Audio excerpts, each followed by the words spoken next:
Nah, untuk kalian arek hukum di luar sana yang planning untuk membuat PT atau perseroan terbatas, jangan lupa syarat terpenting adalah memilih nama PT yang akan dijadikan identitas PT dan didaftarkan. Need any help? Welcome to Lao Lao Land.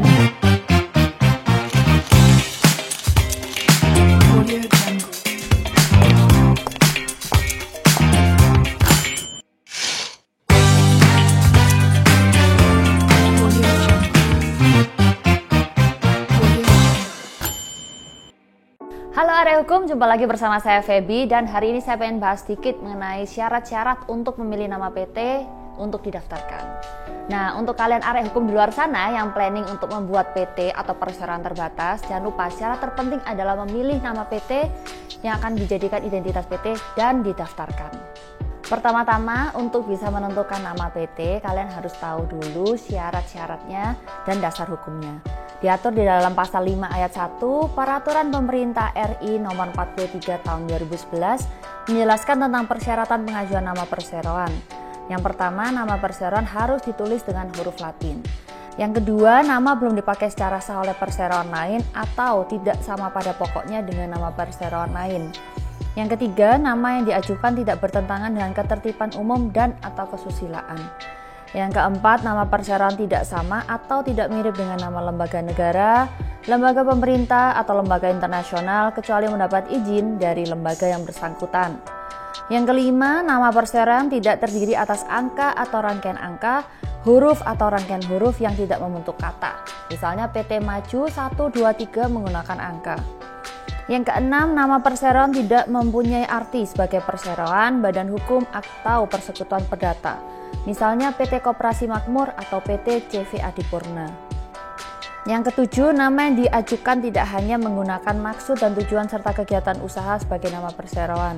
Dan yang terakhir, sesuai dengan maksud dan tujuan serta kegiatan usaha perseroan, dalam hal maksud dan tujuan serta kegiatan usaha akan digunakan sebagai bagian dari nama perseroan. Perlu diketahui lebih dulu nih bahwa di Indonesia ada dua tipe PT. Yang pertama ada PT PMDN yang artinya PT Penanaman Modal Dalam Negeri.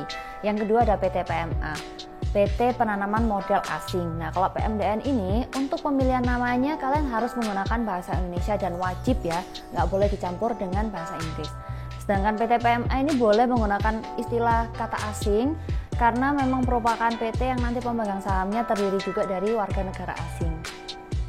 Jadi kita tidak boleh mencampurkan istilah bahasa asing di dalam PT PMDN yang isinya nanti adalah warga negara Indonesia semua. Nah, untuk masalah istilah singkatan itu ada dua. Misalnya kalian punya PT namanya PT Telekomunikasi Seluler, jadi kita bisa ambil huruf depannya, kata-kata depannya ini untuk membuat singkatan, yaitu PT Telkomsel. Sedangkan yang kedua kita bisa memakai dari sisi akronimnya.